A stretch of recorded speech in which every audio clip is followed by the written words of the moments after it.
Hai Sobat Katolik, apa kabar? Kembali lagi di Pika.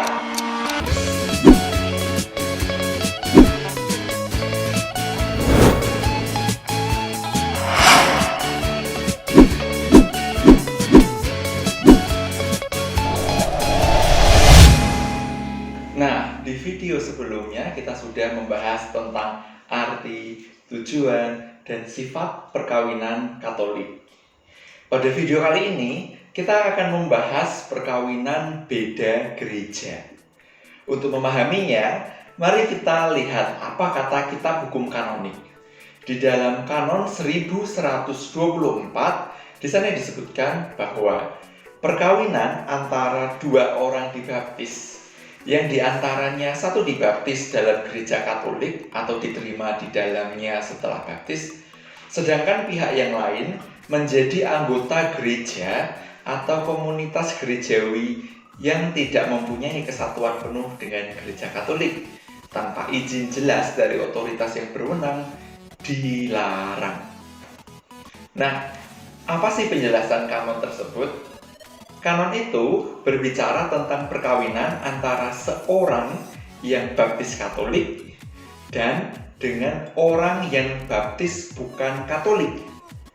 Dalam arti dibaptis dalam gereja yang tidak dalam kesatuan dengan gereja Katolik, seperti gereja Protestan atau gereja Ortodok atau bahkan gereja Anglikan. Perkawinan tersebut biasa disebut dengan perkawinan campur beda gereja, atau dalam bahasa gereja kita sebut sebagai mixta religio. Perkawinan semacam ini sebenarnya dilarang. Akan tetapi, gereja Katolik tidak menutup mata pada kenyataan bahwa Allah yang adalah kasih hadir di dalam relasi eksklusif antara seorang laki-laki dan seorang perempuan. Maka dari itu, supaya bisa menikah dengan layak, maka perkawinan beda gereja seperti ini membutuhkan izin dari ordinaris wilayah. Siapakah ordinaris wilayah itu? Yaitu uskup diosesan atau wakilnya. Ada vikaris jenderal di keuskupan atau di kevikepan kita mengenal vikaris episkopal atau biasa disingkat dengan vikap. Maka, mereka yang menikah di luar tata peneguhan kanonik atau forma kanonika tidak sah, kecuali ada dispensasi dari ordinaris wilayah itu. Perkawinan campur seperti ini memiliki sifat sakramental sejauh dilaksanakan secara sah antara dua orang yang sama-sama telah dibaptis secara sah. Sebenarnya, izin tersebut bukan mempersulit perkawinan, akan tetapi gereja ingin menjamin pelaksanaan dan penghayatan iman terutama dari pihak Katolik dan pembaptisan serta pendidikan anak-anak yang akan datang kemudian dididik secara Katolik. Adapun syarat-syarat supaya mendapat izin dari ordinaris wilayah terdapat dalam kanon 1125. Kanon tersebut berbunyi, izin semacam itu, maksudnya adalah perkawinan beda gereja, dapat diberikan oleh ordinaris wilayah jika terdapat alasan yang wajar dan masuk akal. Izin itu jangan diberikan jika belum terpenuhi syarat-syarat sebagai berikut. Poin pertama, pihak Katolik menyatakan bersedia menjauhkan bahaya meninggalkan iman serta memberikan janji yang jujur bahwa ia akan berbuat segala sesuatu dengan sekuat tenaga agar semua anaknya dibaptis dan dididik dalam gereja Katolik.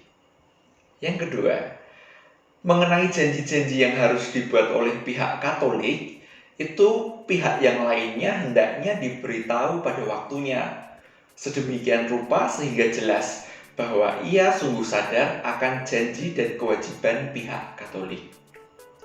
Dan yang ketiga, kedua pihak hendaknya diajar mengenai tujuan-tujuan dan ciri-ciri hakiki perkawinan yang tidak boleh dikecualikan oleh seorang pun dari keduanya.